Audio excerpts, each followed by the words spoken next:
how to deal with suffering and face crises. Have you ever wondered why, at certain moments, life seems to place an unbearable weight on our shoulders? Why, in the midst of chaos and pain, we feel paralyzed, trapped in an endless spiral of suffering? Today, I want to invite you to see these moments in a different light, not as enemies, but as silent teachers preparing us for something greater. What if, instead of sinking into despair, we could look at suffering as a catalyst for growth, an invitation to become stronger and more aware? In this video, I will share with you a deep reflection based not only on my personal experiences, but on a different perspective on suffering, a perspective that can completely change the way you face life's challenges. Have you ever heard of Stoic principles? They teach us that we have no control over external events, but we can control how we react to them. What if the suffering that so often paralyzes us could be seen as an essential part of our path to evolution? Allow yourself to question, reflect, and above all, make room for a new understanding. I'm here to walk this journey with you, and throughout this video, we will explore together how to transform suffering into strength, fear into wisdom, and wounds into bridges to self-awareness. Are you ready to take the first step? Let's begin.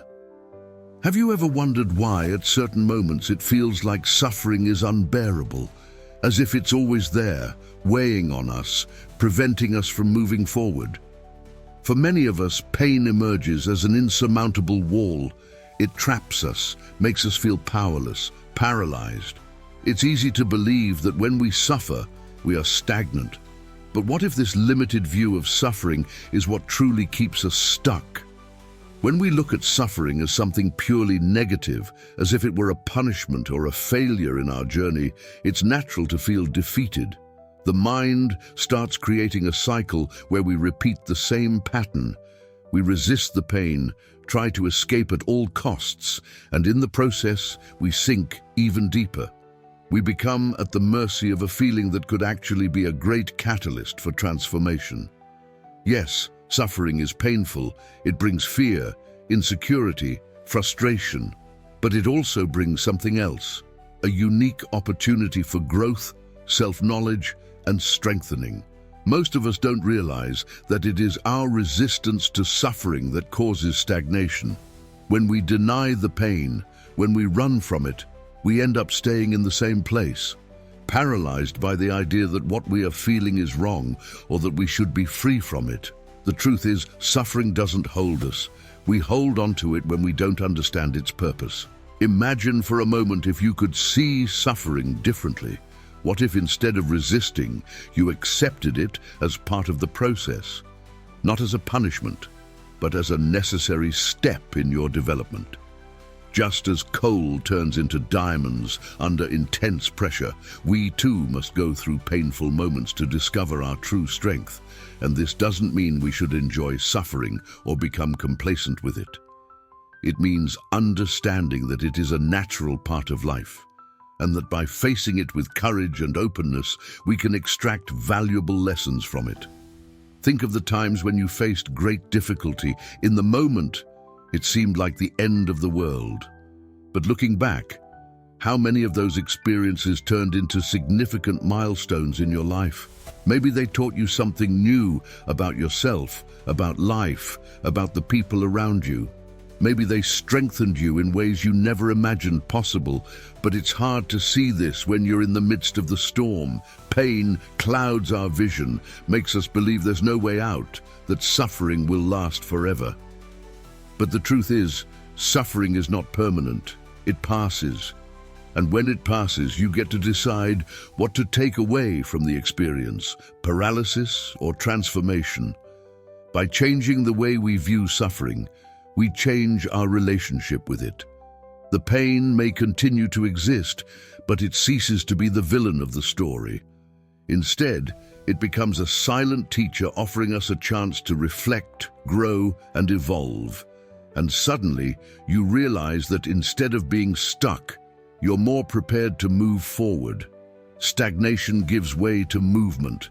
Resistance turns into acceptance, and with that, a new perspective emerges that suffering is also part of the journey, not its end. So I ask you, are you willing to continue seeing suffering as an enemy? Or are you ready to embrace the idea that it can be a bridge to a stronger, more conscious version of yourself? When you change your view, you change your life. Suffering stops being a burden and becomes an opportunity. The opportunity to be reborn, to rediscover yourself, and to move forward with more clarity and confidence. And remember, you are not alone on this journey. We all, at some point, face our own pains and challenges. But it is by understanding the purpose behind suffering that we find the strength to keep going. Let's walk this path of transformation together, because in the end, the pain we so fear may be exactly what leads us to become who we really are. Now that we understand how suffering can paralyze us when we view it negatively, a new question arises. If it is not just a weight we need to carry, then what does it really mean? Could there be something beyond the pain? Something we can only see when we look more closely, with more calmness, with more awareness? This is where we begin to explore a deeper aspect, the purpose behind suffering. Have you ever stopped to think that each difficulty, each challenge we face, might be leading us to a place of growth that we can't yet clearly see? I know that in the heat of the pain, this idea may seem almost impossible to accept. Losing someone we love, watching a dream fall apart, losing a job, these are blows that at first glance seem to bring only destruction.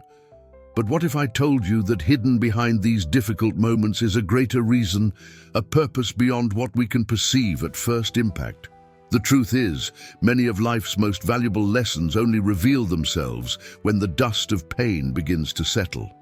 In the midst of chaos, it's hard to see the why behind things. The mind closes off, the heart contracts, and what remains is only the feeling of loss, of emptiness, of injustice. But time and reflection shows us that suffering has a role to play. It transforms us, makes us look within, forces us to reassess our priorities and question who we really are. Think of the most painful situations you've faced. Now reflect on what you learned from them. Maybe at the time, you couldn't see any sense in it. Maybe you thought, why is this happening to me? But as time went by, the pieces began to fall into place.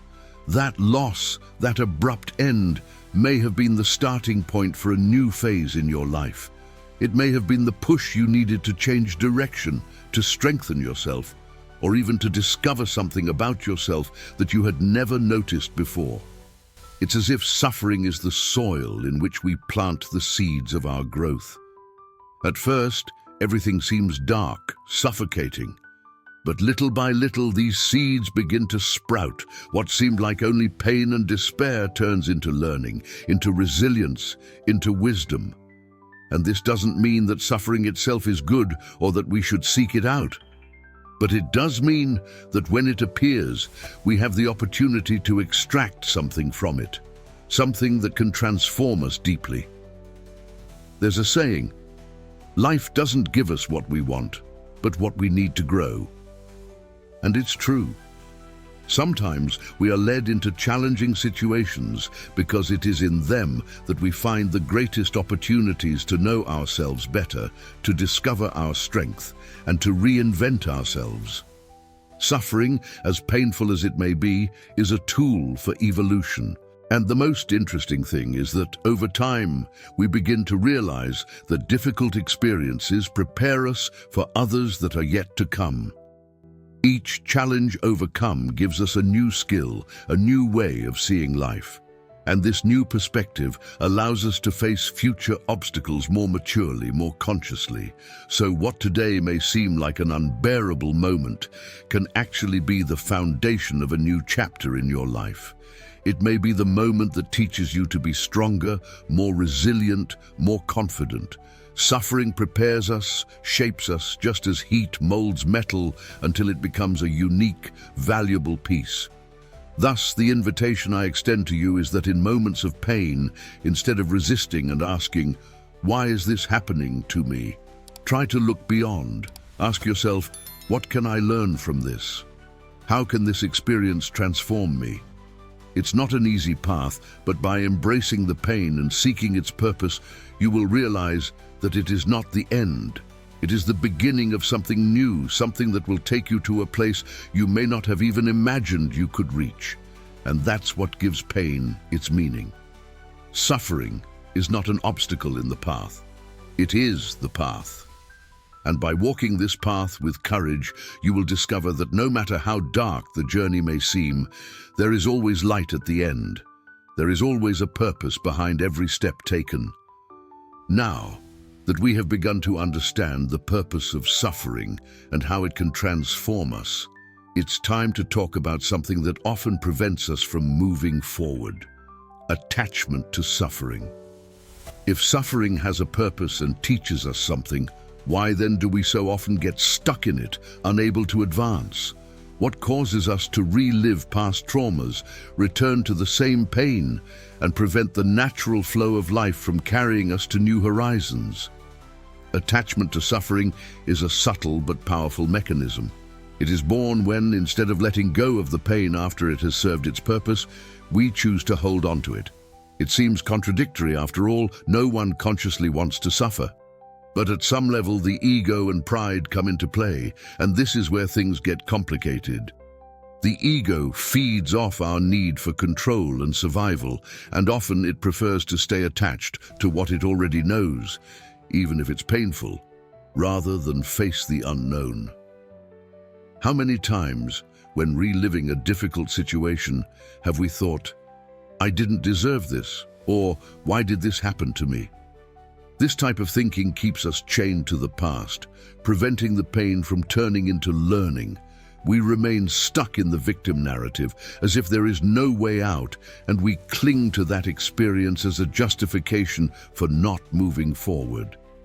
It is at this point that the ego deceives us, because it doesn't want us to leave the suffering behind. It fears that by letting go of this pain, we lose a part of who we are. Often the ego identifies with suffering, using it as a shield, as a way to protect our image, our story. And this is where the danger lies. By identifying with suffering, we begin to believe that it is part of who we are. And when this happens, it becomes very difficult to move forward. Pride also plays a role. It makes us reluctant to accept that the past cannot be changed, that the pains we experienced have already happened and no longer need to define who we are today. But pride keeps us attached to old wounds, feeding thoughts like, "I should have acted differently," or "This should never have happened to me." And while we remain stuck in this cycle, time passes and growth doesn't happen. But there is a way out: detachment. When we talk about detaching from suffering, we're not saying that we should ignore or pretend the pain didn't exist. On the contrary, detachment begins with acceptance.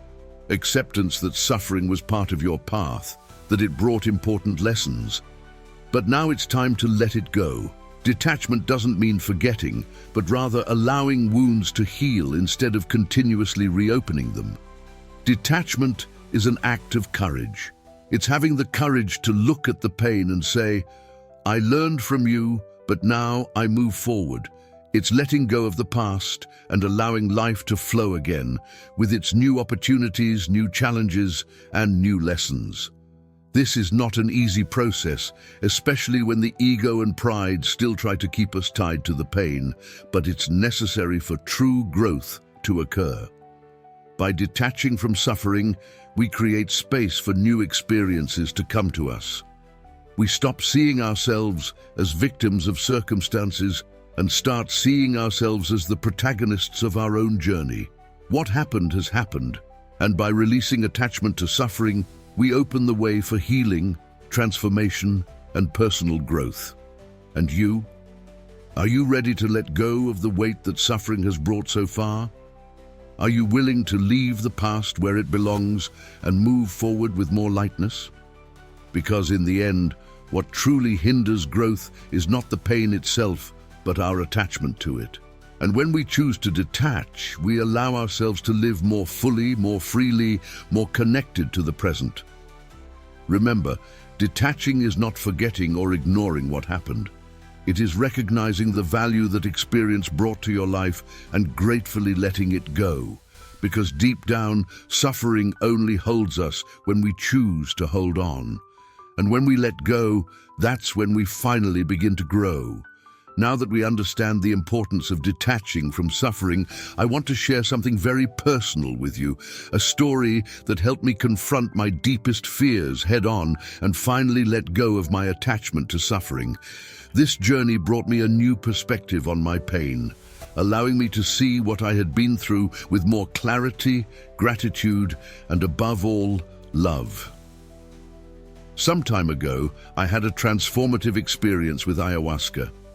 For those who don't know, ayahuasca is a sacred plant used in ancestral rituals by indigenous peoples, known for its power to bring to the surface what we hide from ourselves, what we often fear or resist facing. And it was precisely this ceremony that put me face to face with everything I had avoided for years. When I sat down to take ayahuasca for the first time, I was full of reservations. Fear was there, pulsating, telling me that maybe I wasn't ready for what was to come. And it's precisely in that moment that we realize how attached we are to fear, to control, and to suffering. I was carrying a heavy emotional baggage, traumas, insecurities, pains I hadn't fully processed. But by opening myself up to this experience, something incredible happened. Ayahuasca showed me with overwhelming clarity all the parts of me that were tied to this suffering, fears I hadn't faced in years, insecurities I preferred to hide. With each vision, with each reflection, I was forced to confront what I had avoided for so long, and that's when I understood suffering only has power over us as long as we keep it secret, as long as we push it into the darkest corners of our minds. The experience was challenging, no doubt. I had to look directly at situations from my past that had hurt me, moments that made me doubt myself, traumas that up to that point still controlled parts of my life. But in that space of vulnerability, something surprising happened. Instead of feeling anger, fear, or revolt over the painful experiences, I began to feel something different: gratitude. Ayahuasca taught me that every one of the challenges I faced had a purpose, even if I didn't understand it at the time. Those experiences that for so long seemed to be just sources of suffering were actually deep lessons. They made me grow, made me who I am today. And by looking at them with love, I realized I no longer needed to carry them as a burden. I could let them go, not with disdain or denial, but with gratitude for everything they had taught me. This experience gave me a renewed vision of what it means to suffer and, more importantly, what it means to stop suffering. Because in the end, suffering feeds on our attachment. When we choose to let go, when we choose to look at our experiences with compassion instead of resistance, we make room for healing to happen. And that's what I experienced there. I let go. I let go of fear, anger, pride. And in doing so, I realized how much I had grown, how much those scars had shaped me in a positive way. But I want to make it clear, this was my personal journey. I'm not here to encourage anyone to follow the same path. Ayahuasca is a powerful tool, but it requires responsibility, discernment, and an appropriate environment to be experienced safely and respectfully. What I want to share with you is the essence of this lesson, the power to face our pains head-on and with courage, to let go of what no longer serves us. I believe that each of us has our own way of arriving at these conclusions. For some, it may be through meditation, therapy, or a sincere conversation with someone close. For me, this ayahuasca ceremony was the catalyst for a deep change, an awakening to something I already knew deep down in my heart, but needed to live through to truly understand.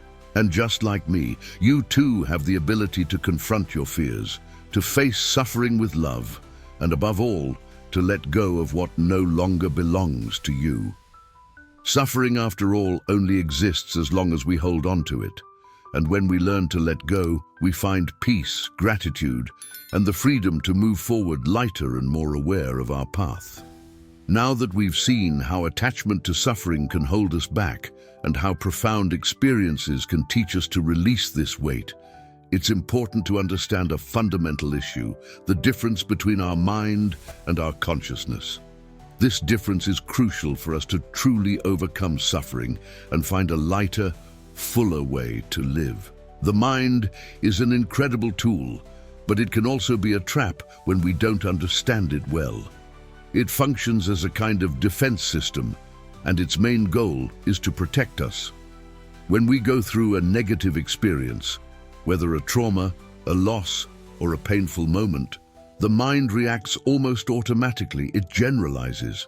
If something hurt us in the past, it assumes that similar situations in the future will also be dangerous. And to prevent you from going through that pain again, it builds barriers, creates fears, and perpetuates the idea that anything resembling that situation must be avoided.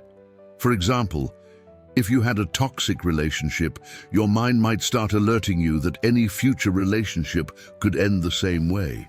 It doesn't do this because it wants to sabotage you. On the contrary, it wants to protect you. The problem is, by generalizing, the mind prevents us from experiencing new situations with an open heart. Instead of allowing you to live something new, it brings up old fears and insecurities, keeping you in a constant state of alert and defense. And this is where the mind, in its attempt to protect, ends up limiting us. The mind acts based on the past, reacting to what has already happened.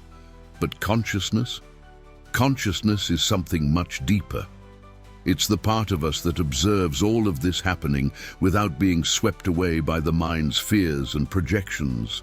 Consciousness has the power to discern what is true now, in this moment, without being influenced by the pains of the past or anxieties about the future.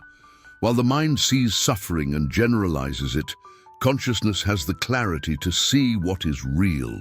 It knows that just because something happened before doesn't mean it will happen again. It recognizes fear, but doesn't let it dominate. Consciousness is our inner compass, the one that guides us when the mind tries to confuse us with its predictions and generalizations. This difference is essential when we are trying to overcome suffering. The mind may want to keep us trapped in trauma in the past, making us believe that we are still in danger. It says, "Remember that time you failed. Remember the pain you felt. That could happen again." And so you find yourself trapped in a cycle where suffering is constantly relived, even though the situation that caused it has long since passed. Consciousness, on the other hand, brings us back to the present. It reminds us that what happened before has already passed, and that now is a new moment. With consciousness, we are able to see that fear is often a creation of the mind and doesn't reflect the current reality. It allows us to separate what is just a mental projection from what is truly dangerous or relevant in the present. When we manage to connect with our consciousness, we take an important step toward overcoming suffering. We begin to observe the mind instead of being dominated by it. And by observing, we realize that the mind is not always right. Its generalizations and fears are just attempts to keep us safe, but we don't always need to listen to it. The mind may shout, "Watch out, this will hurt you again." But consciousness, calm and serene, whispers, "That has already passed. You are safe now. Let's move forward. This consciousness gives us the power to choose how we want to react to situations. Instead of being carried away by the current of our memories and anxieties, we can stop, breathe, and choose a new path. A path where suffering no longer dictates our decisions and where inner peace can finally flourish. So the key lies in cultivating this connection with our consciousness. The mind will always be there, trying to protect us, but consciousness allows us to see beyond the barriers it creates. It is consciousness that shows us that suffering is part of the past and that the present is full of new possibilities, ready to be lived with clarity and freedom. When you start living more from your consciousness and less under the dominion of your mind, you realize that suffering doesn't have to be the center of your life. It can be just a memory, an experience that brought learning but has already served its purpose. And it's at that moment that you begin to live with more lightness, more confidence, and more freedom. Now that we understand how the mind and consciousness operate in different ways and how consciousness can help us discern what is real, let's talk about one of the most important steps in this journey, the responsibility to detach. Because ultimately, the decision to let go of the negative experiences we carry is entirely up to us. It's natural to feel that in the face of pain, we have no control. When something hurts us deeply, like a loss, a trauma, or a disappointment, it feels as though we are swept away by this pain, as if there is no other choice but to carry this burden. But in reality, there is a choice, and it's in our hands.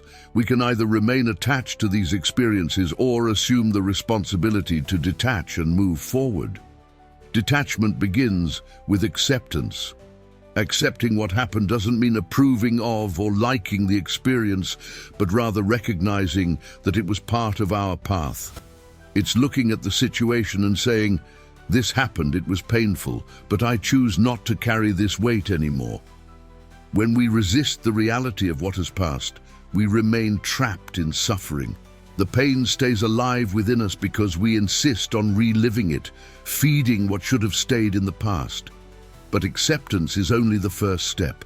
The real power lies in letting go of the attachment we have to suffering, letting go of the need to relive the pain, letting go of the tendency to define ourselves by what hurt us. This is not easy. Our ego often tries to convince us that we need to hold on to these experiences, perhaps as a way of protecting ourselves, perhaps out of fear that if we let go, we will be hurt again.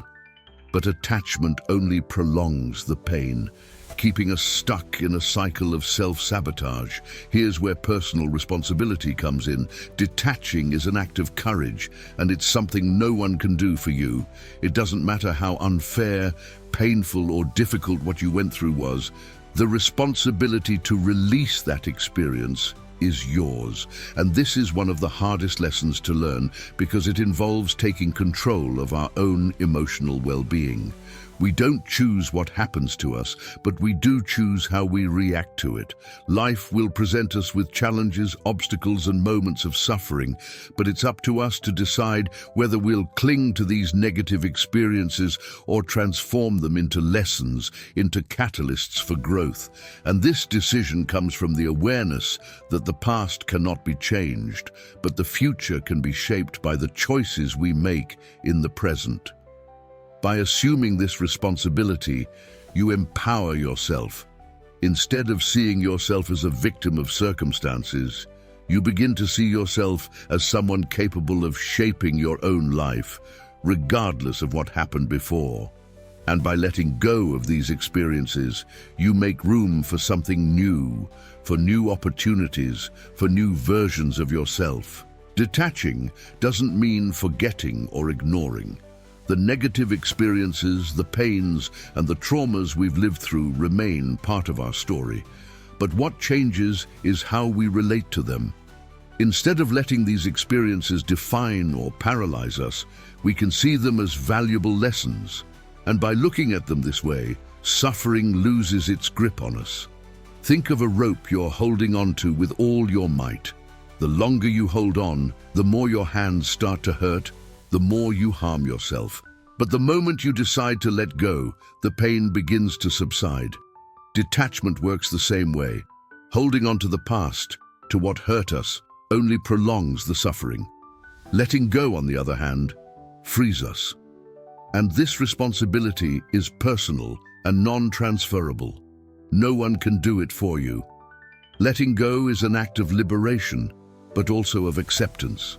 Acceptance that what has passed cannot be changed, and that the future depends on how you choose to live now. The beauty of detachment is that it doesn't have to be a painful process. It can be an act of love for yourself. When you let go of what hurt you, you're not ignoring what happened, but rather choosing to live more lightly, without the weight of old grievances, and that in itself is a great act of courage and self-care. So look at what you're holding on to. Ask yourself, does this still serve me? Or is it just keeping me tied to suffering that should have ended by now? By allowing yourself to let go, you take control of your life, no longer being a prisoner of the past and opening yourself up to all the possibilities the present has to offer. Because in the end, detachment is not about losing something, but about freeing yourself to gain much more. Now that we've talked about the responsibility to detach and move forward, I want to introduce a powerful metaphor: life as a graduation. Have you ever thought about it that way?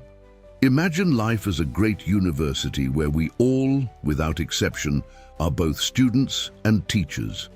Every day is a lesson, every experience is a class, and challenges, even the most difficult ones, are tests that prepare us for the next level. In this journey, no one is born knowing everything. Just like in college, we make mistakes, fail some subjects, face obstacles that make us question whether we will be able to keep going. But it's precisely through these mistakes that we learn the most valuable lessons. The truth is, in life, suffering and difficulties are like tests. They challenge us, push us out of our comfort zone, and force us to seek new answers, new ways of thinking and acting. Just like in any course, no one moves on without learning from their mistakes. If you fail a test, what do? You study more, prepare better, and try again. In life, it's the same thing. Think of the most difficult moments in your life as important classes. Maybe at the time you didn't understand why that subject was so complicated. Maybe it seemed unfair or impossible to overcome. But over time, you realized that just like a difficult subject, every challenge brought something you needed to learn to move forward. It could be resilience, patience, self-knowledge, or the ability to adapt to new situations. What matters is that with every obstacle overcome, you emerge stronger and more prepared for the next level. And just like in college, we're all learning from each other. We are all, at some point, students, absorbing what life teaches us. But we are also teachers. Sometimes, without even realizing it, our own experiences and triumphs become lessons for those around us.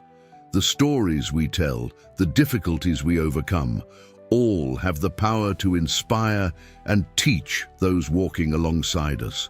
But for this learning to happen, we must be open to it. Life teaches us all the time, but if we remain stuck in pride or frustration over past mistakes, we miss the opportunities for growth that each situation offers. Just as a good student needs to accept their failures and seek to improve, in life we need to look at our past mistakes with compassion and curiosity. What was that situation trying to teach me? How can I use this to become a better person? Suffering, then, is not something we should avoid at all costs.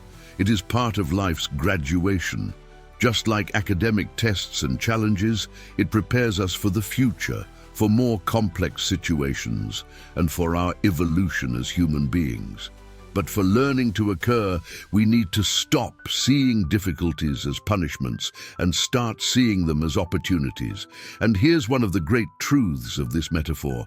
Life doesn't have a final exam the way we imagine it. There is no point where we finish our learning. The growth process is continuous, and each new phase of life brings its own lessons and challenges.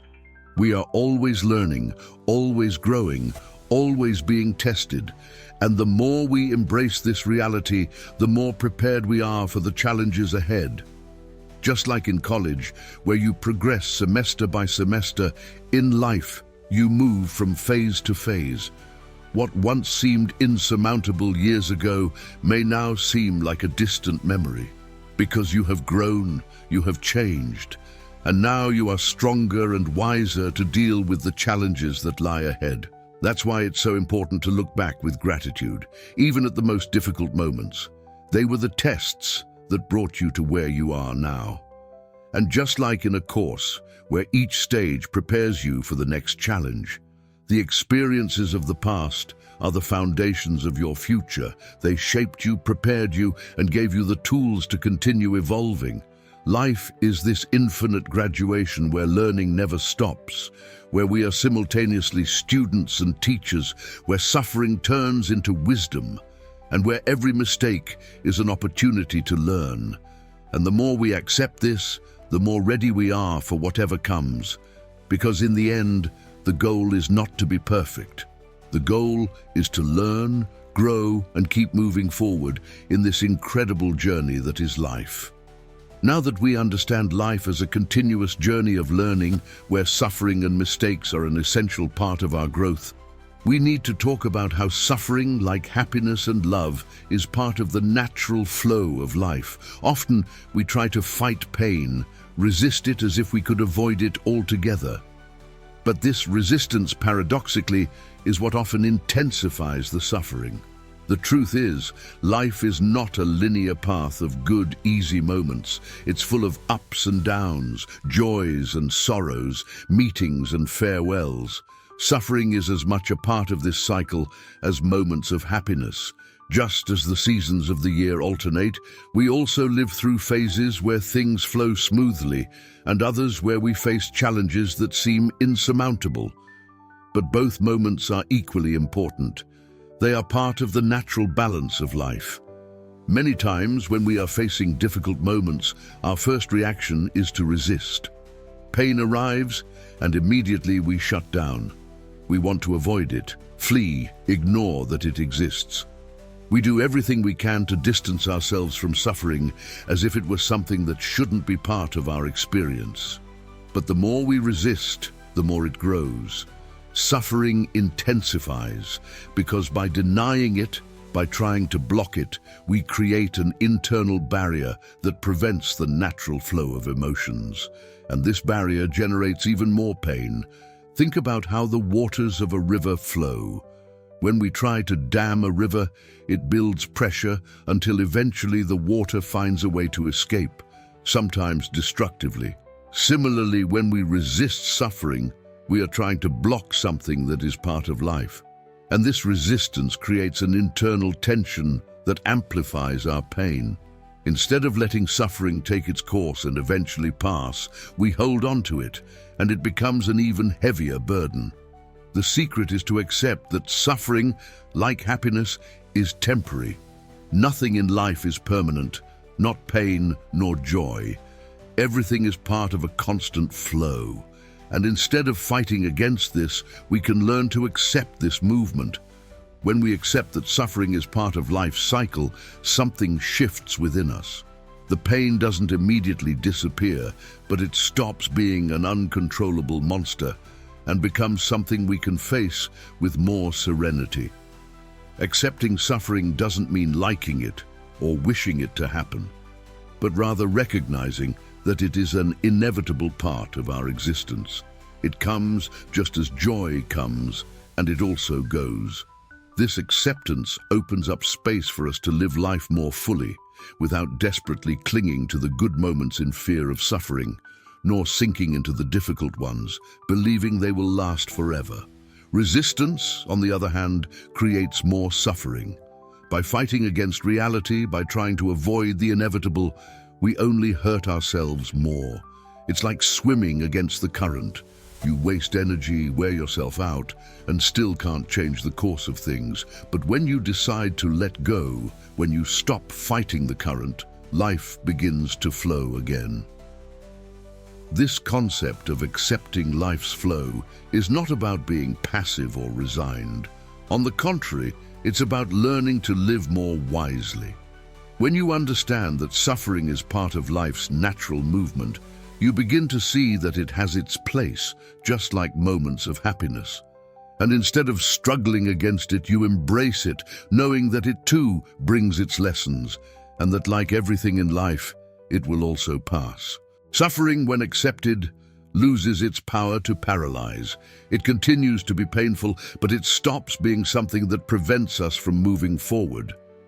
Instead of being paralyzed by pain, we allow ourselves to feel, to learn, and eventually to let it go.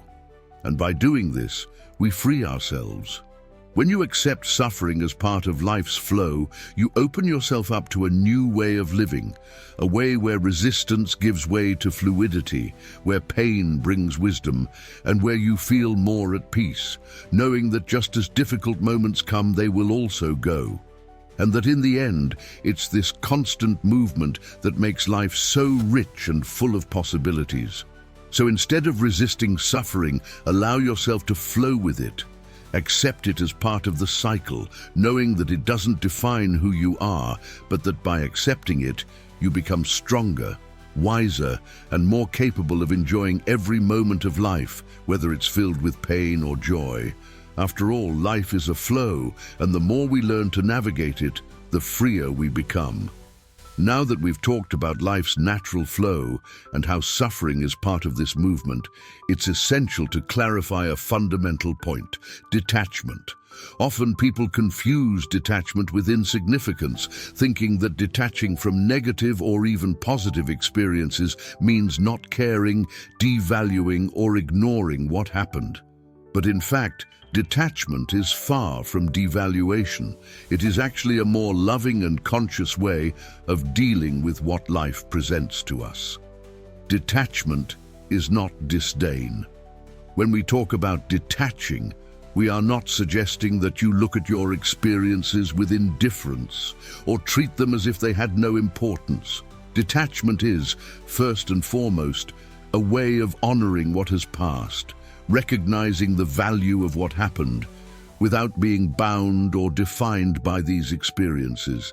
It's the recognition that everything in life has a time and a purpose.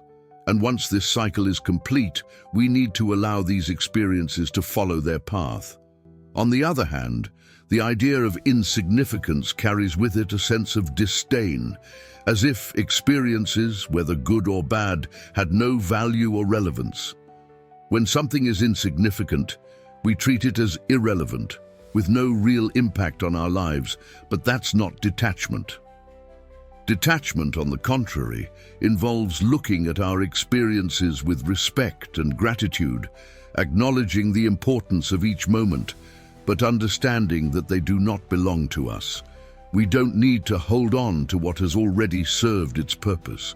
Think, for example, of a good phase you went through, a happy relationship, a job that brought you achievements, or even a friendship that was important. When that phase ends, it doesn't mean it was insignificant or that we should forget it. Detachment doesn't require you to erase those memories or treat what you lived through as irrelevant. On the contrary, detachment means recognizing the value of those experiences while allowing them to remain where they belong, in the past, as a chapter that was important but has now closed. The same applies to painful situations. If you've gone through a difficult time, a breakup, a loss, a disappointment, detachment doesn't mean you should ignore what you felt or minimize your pain. It means accepting that it was part of your journey, that it brought important lessons, but that you no longer need to carry it forward. The suffering was real, but it doesn't need to continue defining you. You can acknowledge that the experience was important for your growth, but you can also release that weight with love and gratitude without being attached to it. Detachment involves a more mature and balanced view of experiences. Instead of clinging to what was good or bad, we try to learn from each situation, absorb the lessons, and then move forward. This doesn't mean we don't value what happened, quite the opposite.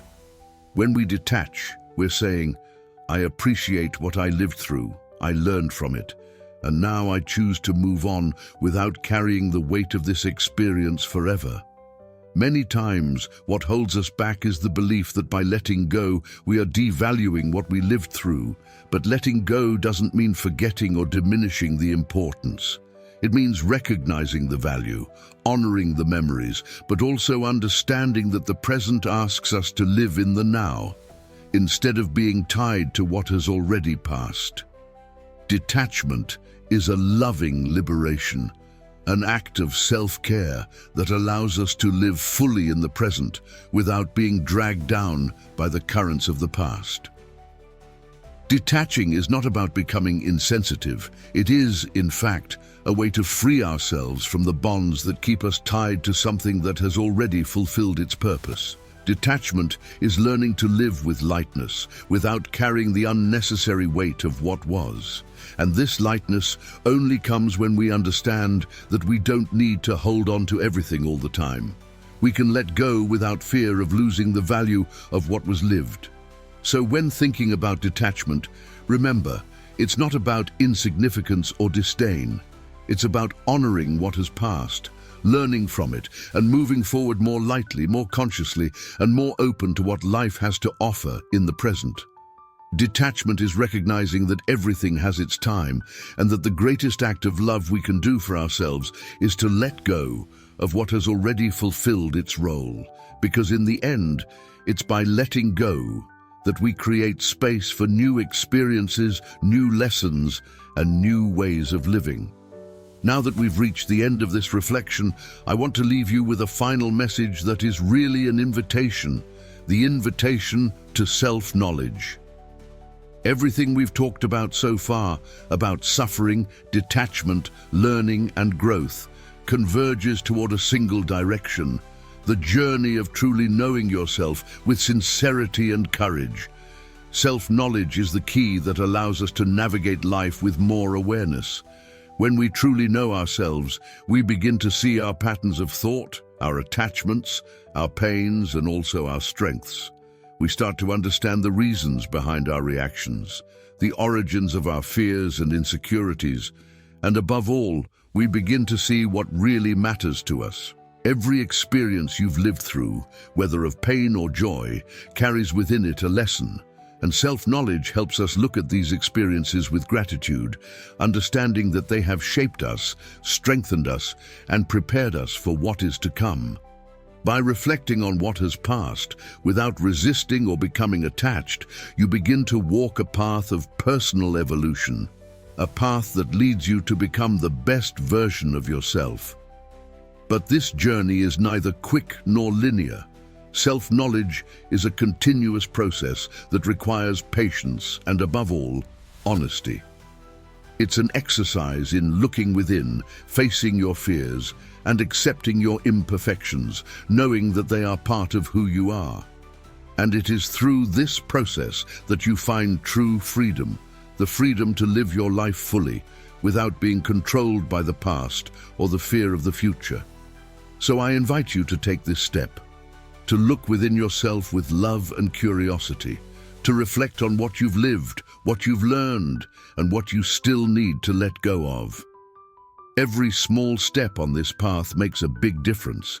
It's not about finding all the answers at once, but about beginning to ask the right questions, and know that you don't have to walk this path alone.